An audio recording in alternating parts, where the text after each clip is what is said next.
Moi, pour faire du cinéma, je n'y suis pas allé par quatre chemins. J'étais provincial. Donc, je suis monté à Paris, comme on dit, pour faire une école de cinéma. À l'époque, ça s'appelait l'IDEC. Et le dessin, c'est venu juste après l'IDEC. J'ai toujours aimé dessiner. Mais il y avait à l'époque un magazine, un hebdomadaire de bande dessinée qui s'appelait Pilote, dans lequel régnait un esprit très épatant. J'étais lecteur de Pilote. Et j'ai fait la connaissance, pendant que j'étais à l'IDEC, de Gottlieb, qui travaillait, qui était un des piliers de Pilote, de ce magazine. Je lui ai montré mes dessins. Il les a montrés à Goscinny, qui était le directeur de Pilote. Goscinny m'a fait venir dans son bureau et m'a dit « C'est bien ce que vous faites, est-ce que vous voulez travailler dans le journal ?» J'ai dit « C'est super ». Et je m'étais toujours dit que je ferais de la bande dessinée aussi longtemps qu'il faudra, et que je m'arrêterai d'en faire le jour où je ferai mon premier long métrage. Le premier long métrage est issu de la bande dessinée en fait. Je connaissais bien Marcel Gottlieb qui travaillait à Pilote, qui était très passionné de cinéma, qui faisait souvent référence au cinéma dans ses bandes dessinées. On s'entendait bien. Il savait que je voulais faire des films et un jour on s'est dit tiens, et si on écrivait un film tous les deux? Et donc on a écrit un film qui était une référence directe à la bande dessinée, du moins à l'esprit bande dessinée, une parodie de films policiers des années 50. Et on a écrit ça librement, tranquillement, au jour le jour, à compte d'auteur, et en destinant ce film, s'il se faisait un jour, à deux acteurs qui étaient Jean Rochefort et Coluche. Jean Rochefort était un acteur très connu à ce moment-là, déjà, et Coluche très inconnu. Il était connu d'un petit nombre de gens, café théâtre, etc. Et une fois que le scénario a été terminé, j'ai proposé le film à Coluche, qui a dit c'est super, si tu fais ton film, moi je le fais avec toi. Et à Jean Rochefort, qui a dit tiens, c'est rigolo, je ferais bien ce film-là. Mais à ce moment-là, les producteurs étaient très frileux parce qu'ils disaient Rochefort c'est formidable, mais Coluche c'est qui? Et entre-temps, Coluche est devenu une très grosse vedette. Il a émergé d'un seul coup et tous les producteurs s'arrachaient Coluche. Et Coluche a été formidable parce qu'il a dit non, il y a un mec qui est venu me trouver quand j'étais pas connu, c'est Lecomte, son film est bien, moi je ferai son film d'abord et les autres après, on verra après. Et donc j'ai pu arriver chez Gaumont en disant bonjour, je sais que vous voulez faire un film avec Coluche, eh bien ce sera celui-là. Et le contrat a été signé, mais dans la semaine, quoi. C'était inouï. Après l'histoire a été moins merveilleuse parce que le tournage s'est pas très bien passé avec Jean Rochefort, mais il y a prescription, mais voilà. Et moi, avant de faire ce premier long métrage, j'avais fait beaucoup de courts métrages, mais que des courts métrages, entre amis, avec des équipes, des copains, voilà. Jamais avec des acteurs, jamais avec une vraie équipe. Alors je savais très bien ce que je voulais, je savais très bien comment fonctionnait le cinéma que j'avais en tête, je connaissais déjà un peu mon métier, j'étais pas du tout un blanc-bec balbutiant, non. Mais en revanche, ce qui n'allait pas, c'est que ce que j'avais pas compris, c'est qu'il fallait également s'occuper des acteurs. Coluche, il s'en foutait, mais Rochefort s'en foutait pas du tout. Et il trouvait que j'étais un nul, en fait. Et il me prédisait que ce film serait mon premier et mon dernier. Et que plus jamais je ne ferais de cinéma. Et d'ailleurs, il avait en partie raison parce que le tournage se passait d'une manière tellement rude, tellement cauchemardesque pour le coup, que j'y allais tous les matins comme un chat qu'on fouette et je me disais en tout cas je fais ce film mais après j'arrête, je me suis trompé de métier, c'est pas fait pour moi le cinéma. Bon, d'un autre côté ça m'a servi parce que en 2 mois de tournage j'ai appris beaucoup de choses, notamment tout ce qu'il fallait pas faire et je me suis corrigé. Après ce premier film qui s'est pas bien passé, qui aujourd'hui a le charme du démodage, sans doute, après ce premier film, j'ai connu une période très noire, enfin gris foncé, parce que comme le film n'avait pas été le succès de l'année, et que le film avait mauvaise réputation, et que moi du coup j'en prenais un peu pour mon grade, ça m'était très difficile, d'avoir l'énergie et l'enthousiasme pour repartir sur autre chose, et de deux, d'être crédible auprès des producteurs. J'ai écrit un scénario de film dont personne n'a jamais voulu, et Et j'avais proposé ce scénario de film, de deuxième film donc, à l'équipe du Splendide parce que je m'entendais bien avec eux. Le Splendide, c'était une équipe absolument merveilleuse. Ils faisaient du café-théâtre dans des toutes petites salles. Nous, public, on était assis à environ 2,50 m des acteurs. Après, on buvait un coup ensemble. Enfin, c'était assez facile de faire connaissance. Et j'avais donc fait connaissance comme ça avec eux. Je leur avais proposé mon deuxième film. Ils m'avaient tous dit, c'est super, on le fait quand tu veux, mais le film s'est jamais fait. Ils avaient bien aimé mon premier film, Les WC étaient fermés de l'intérieur.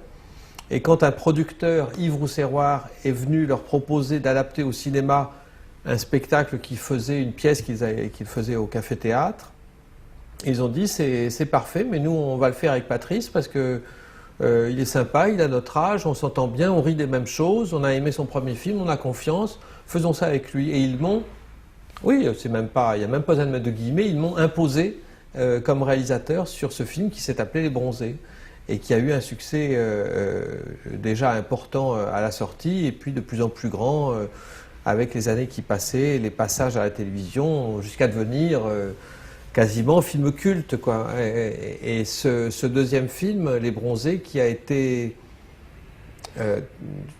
qui m'a remis en scène d'une manière magnifique, quoi. M'a d'un seul coup tranquillisé par rapport à ce métier, m'a rendu serein et m'a donné la chance de faire ensuite Les Bronzés font du ski, puis les comédies qui ont suivi jusqu'à ce que je change d'axe. Enfin voilà, mais je dois beaucoup à ce film Les Bronzés, donc au Splendide. Dans la troupe du Splendide, je serais bien incapable de faire un hit-parade pour classer au top 6 quels étaient mes préférés, parce qu'ils avaient tous vraiment, sincèrement, leur qualité, quoi, leur personnalité. Mais c'est vrai qu'immédiatement, c'est avec Michel Blanc que je me suis très bien entendu. Et c'était en plus avec Michel Blanc que je me sentais le plus d'atomes crochus parce que c'est lui qui avait davantage d'envie de se séparer du groupe, de faire des films tout seul dans son coin.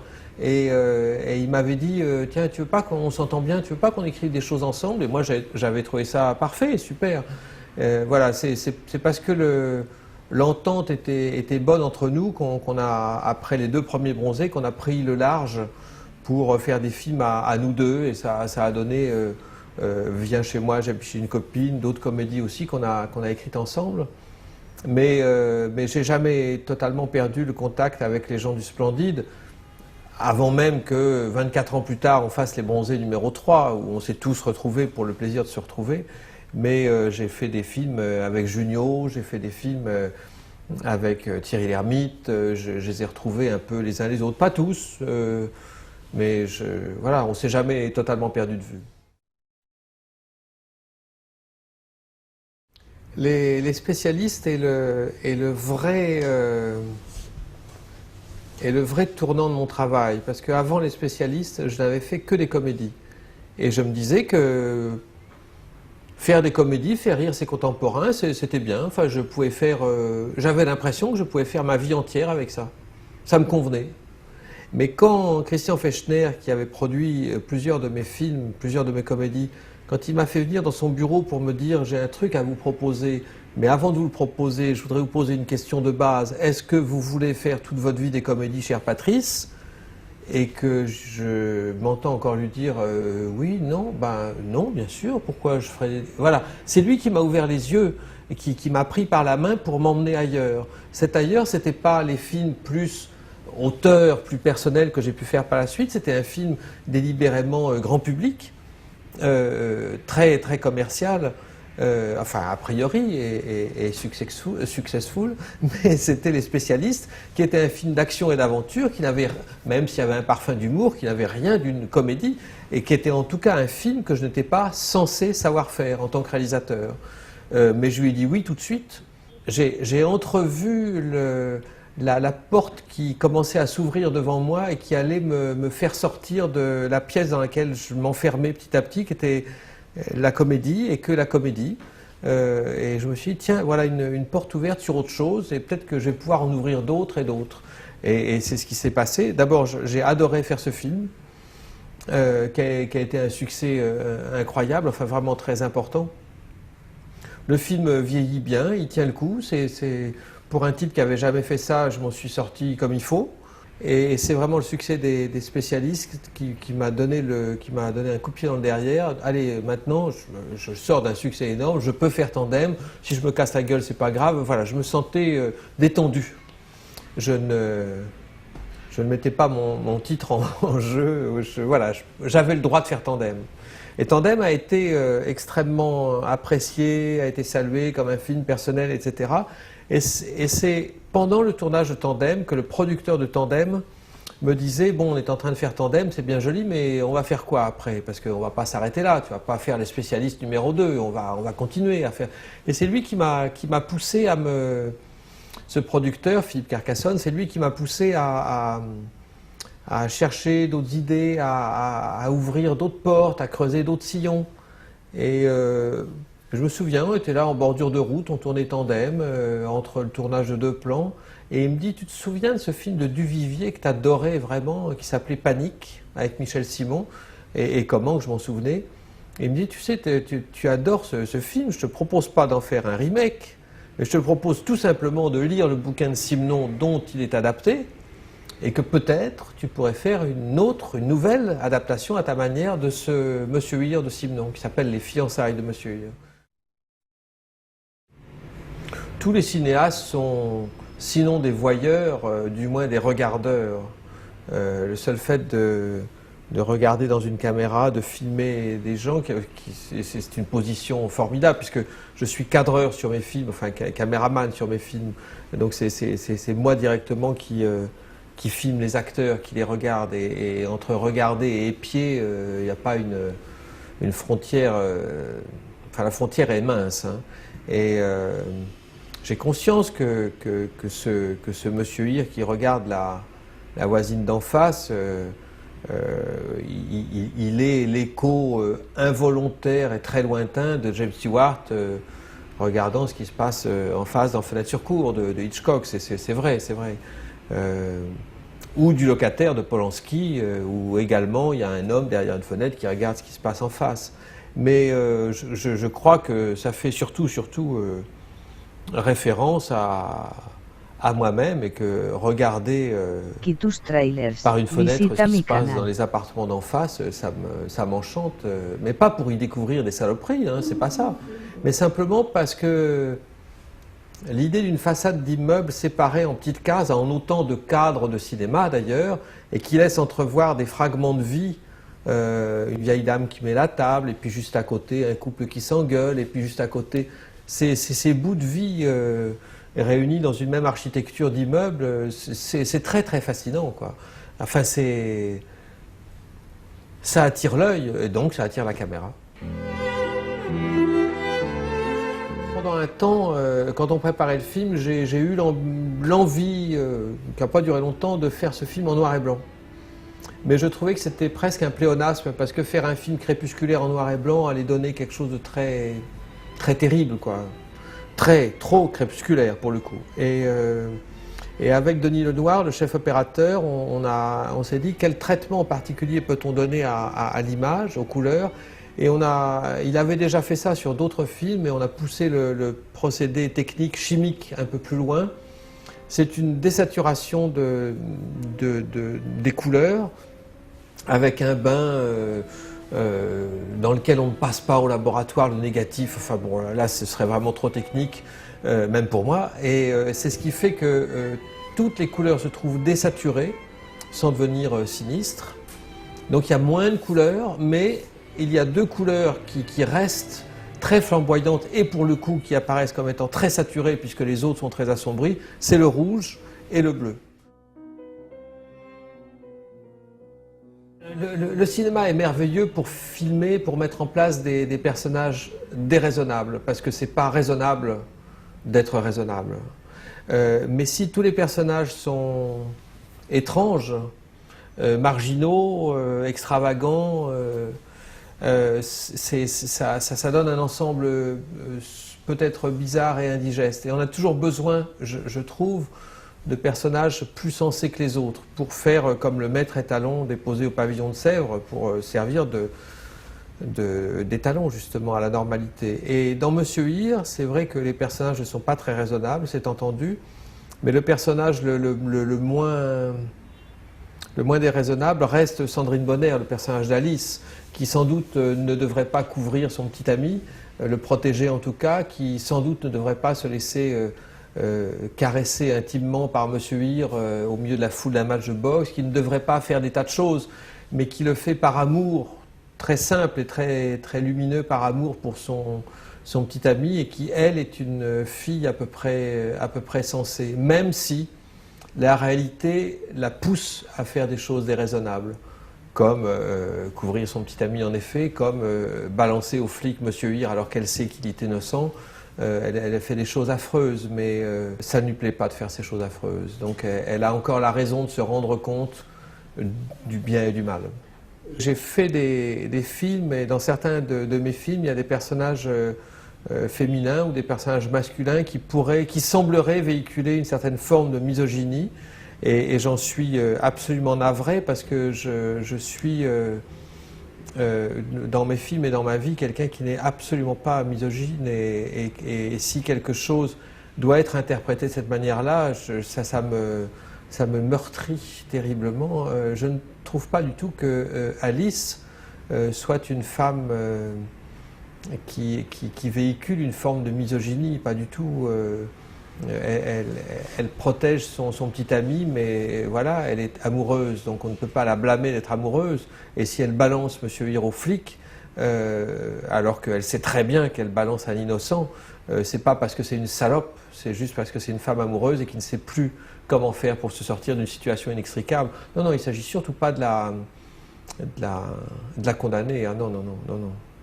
Non, non, pas plus, si vous voulez, que je ne pourrais condamner Fanny Ardant, du moins son personnage, en ridicule, alors qu'on pense que c'est une manipulatrice terrible et tout ça. Non, non, il n'y a pas de misogynie là-dedans.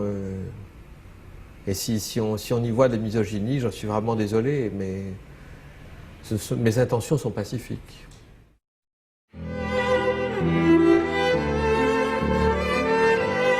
Les résultats commerciaux du film ont été sans doute un peu décevants en termes de nombre d'entrées, oui, voilà, mais ça n'a aucune importance, dans la mesure où le film a eu une exposition magnifique en étant sélectionné à Cannes, même s'il n'a pas été primé, mais Cannes est un coup de projecteur international formidable sur votre travail.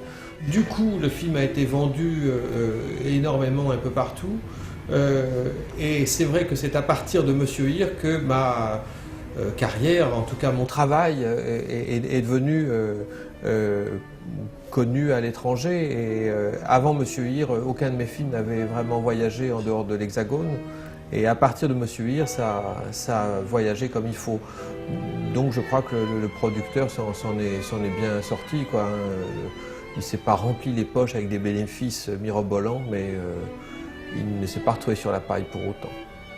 Après Monsieur Hir, qui était un film très noir, j'avais envie de lumière. Je ne pouvais pas faire coup sur coup deux films aussi noirs que Monsieur Hir, et c'est François Truffaut qui disait que chaque nouveau film était souvent, sinon le contraire, du moins la contestation, la remise en cause du précédent, et il n'avait pas faux.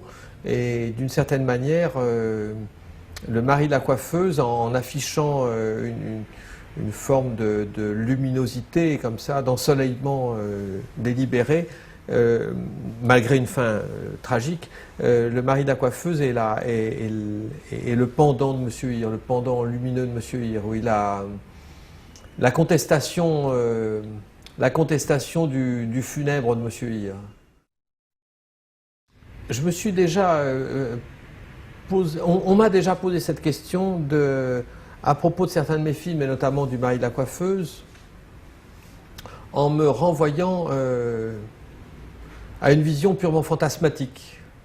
Je me vois adulte, j'ai toujours rêvé d'épouser une coiffeuse, eh bien je vais épouser une coiffeuse, cette coiffeuse est virtuelle, jamais elle n'a existé, etc. Alors je peux très bien partir dans cette direction et dire oui, vous avez raison, pourquoi pas. Moi, Visita mi canal. Je suis plus terre à terre que ça. On ne saura jamais la solution. Est-ce qu'elle est virtuelle ou pas? En tout cas, je ne l'ai jamais voulu virtuelle. Pour moi, le film est réaliste comme un tableau naïf, comme une miniature, comme un tableau bien peint. Il n'y a rien qui nous laisse penser qu'il s'agit d'une pure rêverie. Mais si quelqu'un l'interprète comme une pure rêverie, un fantasme, pourquoi pas? Au-dessus, c'est l'appartement. C'est assez petit, mais... Vous voulez venir voir? Oui. Je m'appelle Antoine. L'érotisme est tout le temps une vision, une perception très très subjective et personnelle des choses. Et il n'y a pas, je ne crois pas qu'il y ait d'érotisme universel, mais une forme de sensualité, de désir aussi. Tout ça passe par des postures, des regards, un entrebâillement de tissu, des choses souvent infimes, mais qui sont l'expression d'une chose extrêmement simple, c'est que j'ai toujours pensé, et même dans la vie, j'ai toujours pensé que la montée du désir était quelque chose d'infiniment plus troublant que l'exécution du désir. L'exécution du désir n'est pas désagréable non plus, c'est pas ça, mais je préfère filmer le moment où les amants ne sont pas encore amants et montent ce fameux escalier qui les mène à la chambre, que le moment où ils vont se ruer l'un sur l'autre sur un lit accueillant, en ayant fermé la porte à double tour. À ce moment-là, c'est vrai que c'est pas que ça ne me regarde pas, mais c'est que ça ne me trouble plus autant en tout cas. Alors que quand le désir s'installe, là, il y a quelque chose d'assez fou, parce que ce désir ne vient jamais par inadvertance.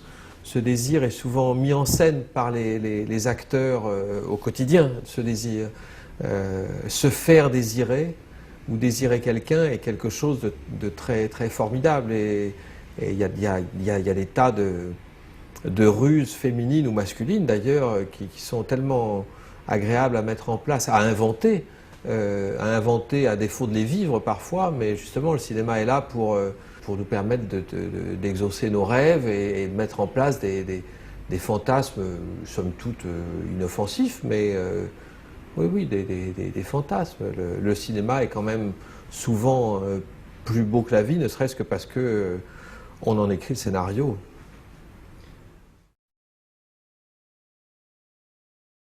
À propos de cet exercice du cadre, il faut faire une petite précision technique. Il y a deux fonctions. Il y a le directeur de la photographie, le DP en anglais, qui s'occupe de la lumière. Et puis il y a le caméraman qui s'occupe du cadre et de la caméra. Moi, je ne m'occupe pas de la lumière. Je demande à mon opérateur ce que je veux, la lumière vient par cette fenêtre, enfin voilà, je demande artistiquement ce que je veux à l'opérateur avec qui je travaille, et lui exécute ça. Mais lui s'occupe de la lumière. Moi, dans mon exercice de la caméra, je m'occupe uniquement du cadre, hein, c'est-à-dire que cadrer, filmer, savoir comment, voilà, épier, regarder, filmer les gens. Ça, c'est effectivement mon travail. Et je suis en effet très surpris de ce que très très peu de réalisateurs cumulent cette fonction, parce que pour moi le cadre fait intimement partie de la mise en scène. En France, effectivement, on sait que Lelouch cadre lui-même, Luc Besson cadre lui-même, Cédric Clapiche cadre un peu, paraît-il, mais enfin voilà. Et aux États-Unis, en dehors de Peter James, il y a Steven Soderbergh, qui est américain par raccro, qui cadre lui-même, mais très très peu de réalisateurs. C'est rare ici, mais je ne sais pas pourquoi. Mais chacun fait comme il l'entend. Moi, je sais en tout cas que le cadre, faire le cadre, c'est quelque chose que j'ai fait à partir de tandem. parce que c'était un petit film, on était une toute petite équipe et je me suis payé le culot d'assumer cette fonction dont je rêvais depuis longtemps et je sais que c'est quelque chose que je ne pourrai plus jamais abandonner à quelqu'un d'autre. Je ne pourrai plus jamais déléguer ça, c'est trop important. Et les acteurs adorent ça. Les acteurs adorent être filmés par le type qui est en train de faire le film. C'est mieux que d'avoir un réalisateur qui est à 10 mètres de là, devant son écran de contrôle, et qui hurle le désordre au loin. Enfin bon, voilà. Y tus trailers, visita mi canal.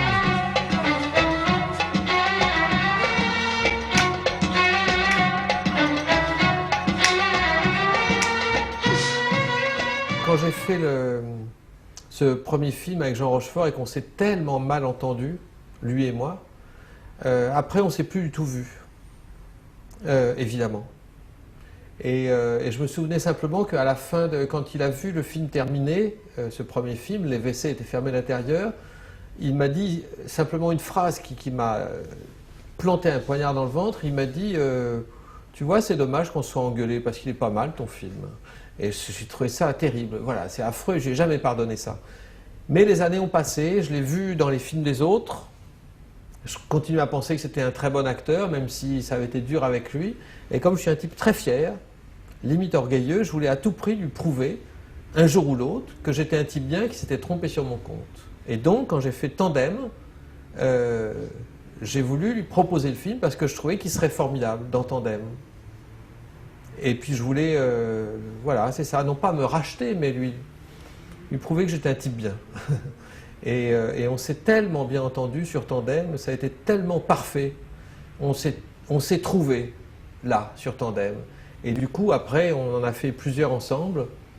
Et avec Jean Rochefort, le premier film inclus, j'ai fait 7 films, ce qui est beaucoup. Ce qui n'est pas trop, mais ce qui prouve à quel point on peut se tromper sur un film et se retrouver plus tard. Vous avez sans doute voulu vous moquer de moi, mais si telle n'était pas votre intention, la moquerie, alors je suis sensible à votre proposition. Anna Galliena, c'est une rencontre formidable. D'abord parce que c'est une femme magnifique qui, en tant que coiffeuse, a fait rêver plus d'un spectateur. J'ai des amis qui me disent encore aujourd'hui, si un jour tu peux m'inviter avec Anna Galliena pour un dîner, j'arrive. Elle a fait rêver du monde. Mais tant mieux, c'était fait pour ça. Moi, quand je cherchais une coiffeuse et je voulais que ce soit une actrice inconnue, qu'on puisse ouvrir la porte du salon de coiffure et qu'on ne se dise pas, tiens, voilà Machine qui fait la coiffeuse. Machine pouvant être une très bonne actrice, c'est pas la question. Mais j'avais envie qu'on se dise, mais qui est cette femme derrière son comptoir ? Et un jour, j'ai vu des photos noir et blanc, très belles, 2 photos, gros plan et serré à mi-jambe, d'une actrice italienne qui s'appelait Anna Galliena. Et pour moi, c'était mais exactement la coiffeuse de mes rêves. C'est-à-dire que voilà, je me suis renseigné sur elle, savoir qui elle était, ce qu'elle avait fait, si je pouvais la rencontrer. Elle était à Rome, j'ai pris l'avion, j'avais rendez-vous avec elle dans un hôtel, enfin au bar de l'hôtel. Et j'étais arrivé en avance parce qu'il était hors de question que j'arrive en retard. Elle est arrivée à l'heure et je l'ai vue à l'autre bout de la pièce, à l'autre bout de ce bar d'hôtel. Elle est arrivée en zigzagant entre les tables et je lui ai dit bonjour et j'étais sûr que ce serait elle, quoi. Comme un coup de foudre professionnel. Il y avait une évidence. C'était elle. Et je lui ai dit, qu'est-ce que vous voulez boire, une banalité. Elle s'est assise là à côté et je la regardais et je dis ben voilà, c'est la coiffeuse du film, c'est parfait, c'est parfait. Elle parlait français avec juste l'accent italien pour être encore plus charmante. Et je crois qu'elle était assise là sur cette banquette à boire je sais plus quoi. Elle était là depuis 5 minutes. Elle connaissait le projet, elle savait pourquoi je venais la voir et je lui ai dit voilà, je vais faire un film et est-ce que vous voulez être la coiffeuse ? Elle m'a dit mais vous ne me connaissez pas. Je dis mais je m'en fous de vous connaître, je suis sûr que c'est vous et vous êtes parfaite.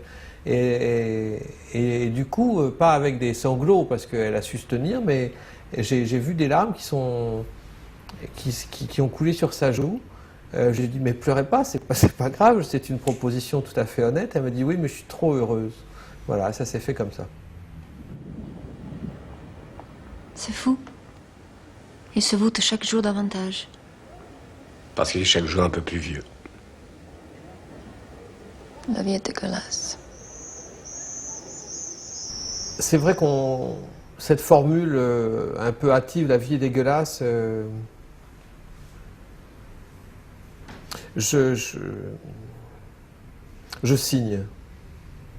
La vie n'est pas dégueulasse pour moi, par exemple, et j'ai tout à fait conscience d'être un privilégié.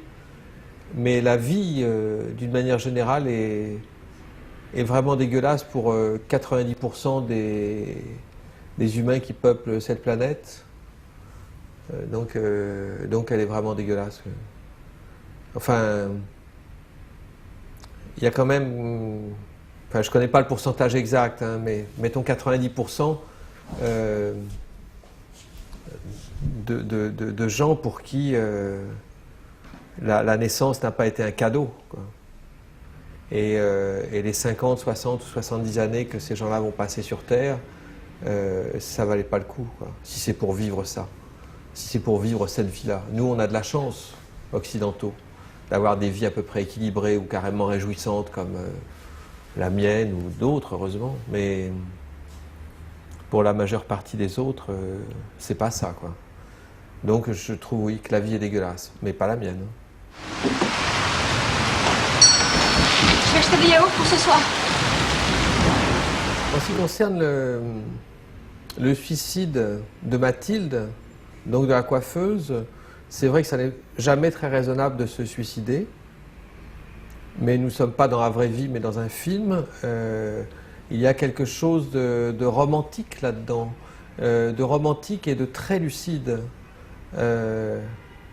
La hantise de vieillir, la hantise d'être moins désirable pour une femme, qui est une hantise plus féminine que masculine, parce que là-dessus, les hommes et les femmes ne sont pas égaux. On ne pardonne pas la moindre ride à une femme, et on a tort, alors qu'on accepte qu'un homme perde ses cheveux. Enfin bon, il y a une injustice, une inégalité faramineuse qui me déplaît beaucoup. Mais bon, en tout cas, cette coiffeuse se dit que ce qu'elle vit en ce moment est superbe, et que ça a été tellement beau qu'il n'est pas question de connaître le moment où ça va redescendre.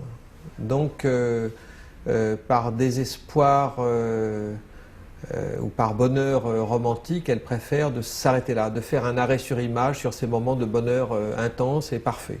Mais on est dans du cinéma. Quant à Antoine, joué par Jean Rochefort, quand il connaît ses premiers émois, en tout cas ses premières vibrations sensuelles, en étant sur le siège d'un coiffeur, parce que le coiffeur est une coiffeuse, et qu'il se dit les coiffeuses sont des femmes sublimes, je dois épouser une coiffeuse pour être heureux, c'est vrai que c'est un peu fêlé.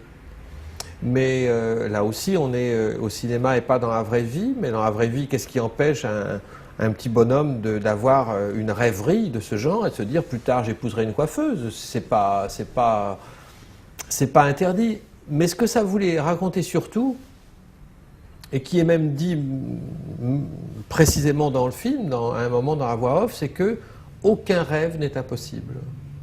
Et qu'il suffit bien souvent de rêver assez fort pour que les rêves se réalisent. Et que quand les rêves ne se réalisent pas, c'est parce qu'on n'y croyait pas assez. Moi, j'ai pas rêvé d'épouser une coiffeuse, mais je rêvais de faire l'IDEC et de faire du cinéma. Et j'ai dû rêver assez fort parce que c'est ce qui m'est arrivé. Et Antoine, lui, rêvait d'épouser une coiffeuse. Eh bien, c'est ce qu'il a fait. C'est pas banal, mais c'est pas non plus complètement con.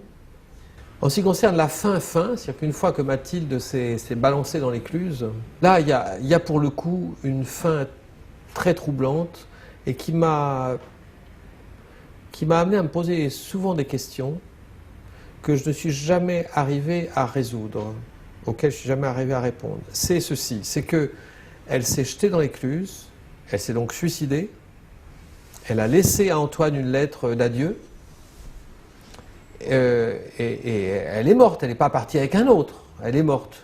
Il a vu son corps même. Et malgré tout, Au moment où un client arrive dans le salon de coiffure, il est là, il se tient dans le salon, il fait le shampoing, il fait les mots croisés, et il dit la coiffeuse va revenir comme si elle était partie acheter des yaourts. Là, pour le coup, je m'inquiète pour Antoine, parce que il est parti dans une autre direction, une autre dimension. Le fait de penser que la coiffeuse va revenir nous prouve à quel point il a lâché la rampe, quoi. Enfin, Et les questions que je me pose, et que je me pose de temps en temps à propos des personnages de mes films, c'est que deviennent-ils après le générique de fin? Et Antoine, le mari de la coiffeuse, après le générique de fin, que va-t-il devenir? Et il ne va pas attendre la coiffeuse jour après jour dans ce salon-là. J'ose à peine penser qu'est-ce qu'il peut devenir. Et je ne le saurai jamais. Mais je m'inquiète pour lui.